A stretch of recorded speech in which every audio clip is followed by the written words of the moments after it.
धरती पर सुबह का सूरज उग रहा था। रॉकेट लॉन्च पैड पर खड़ा था। Mission Chandrayaan x. 4 लोग अंदर बैठे थे। Aarav mission leader, Meera scientist, Kabir engineer, Neel नया एस्ट्रोनॉट। काउंटडाउन शुरू होता है।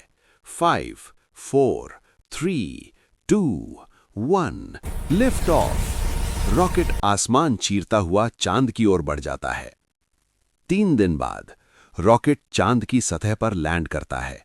चारों खुशी से उछल पड़ते हैं। नील कहता है, हम चांद पर हैं, सच में। वे बाहर निकलते हैं। चारों तरफ सन्नाटा, धूसर जमीन और ऊपर नीला ग्रह धरती।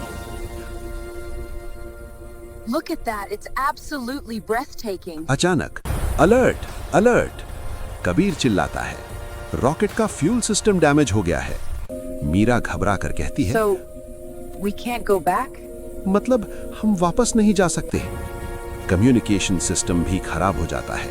धरती से संपर्क टूट जाता है। चारों समझ जाते हैं, वे चांद पर फंस चुके हैं। आरव सबको शांत करता है, पैनिक नहीं, हम साइंटिस्ट हैं। वे गिनती करते हैं। ऑक्सीजन 15 दिन, पानी 12 दिन, खाना 10 दिन। मीरा कहती है, अगर हमने सही से मैनेज किया तो शायद बच सकते हैं। वे स्पेस सूट उतारकर मून बेस के अंदर शिफ्ट हो जाते हैं। मीरा को याद आता है, चांद के कुछ हिस्सों में बर्फ है। वे एक छोटा रोवर लेकर निकलते हैं। कई घंटे बाद नील चिल्लाता है, यहां देखो, बर्फ। वे मून सॉइल से बर्फ निकालते हैं। मशीन से उसे पिघलाकर पानी बनाते हैं। पहली जीत। सबकी आंखों में उम्मीद लौट आती है। अब सबसे बड़ी समस्या सांस।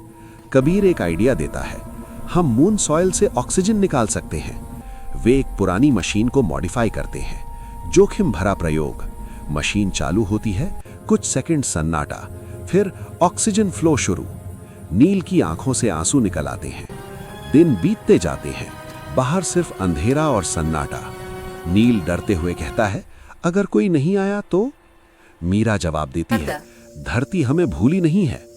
आरव हर रात धरती को देखता है और बुदबुदाता है, हम वापस आएंगे।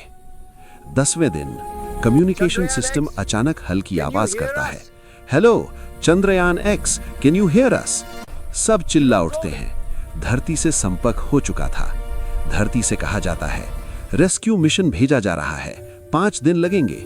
लेकिन ऑक्सीजन सिर्फ 4 दिन की बची है। कबीर चुपचाप सिस्टम चेक करता है। वे आरव से कहते हैं, अगर एक आदमी कम हो जाए तो ऑक्सीजन बच सकती है। सब समझ जाते हैं, कबीर खुद को कुर्बान करना चाहता है। लेकिन आखिरी पल में धरती से संदेश आता है, हम जल्दी पहुंच रहे हैं, 12 घंटे में। रेस्क्यू शिप चांद पर उतरता है। चारों अंदर बैठते हैं। जैसे ही जहाज उड़ता है, नील आखिरी बार चांद को देखता है। वे कहता है, चांद, तुमने हमें तोड़ा भी और मजबूत भी बनाया। धरती नजदीक आती है और कहानी खत्म होती है।